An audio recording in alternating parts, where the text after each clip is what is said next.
বাজারে নিত্যপণ্যের দাম স্বাভাবিক রয়েছে, এমন মন্তব্য করেছেন বাণিজ্যমন্ত্রী খন্দকার আব্দুল মুক্তাদির।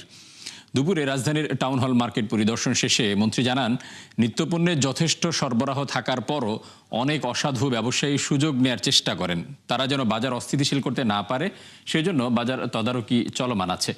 কোনো অনিয়ম পেলে নেওয়া হবে ব্যবস্থা। এ সময় মন্ত্রী বলেন, বাজার যাতে নির্দিষ্ট কোনো গোষ্ঠী নিয়ন্ত্রণ করতে না পারে সেদিকে নজর দেওয়া হয়েছে। সম্প্রতি বাজার তদারকির সময় ভোক্তা অধিকারের সহকারী পরিচালক আব্দুল জাব্বার মণ্ডলকে হেনস্থার ঘটনায় মামলা হয়েছে বলে জানান বাণিজ্যমন্ত্রী।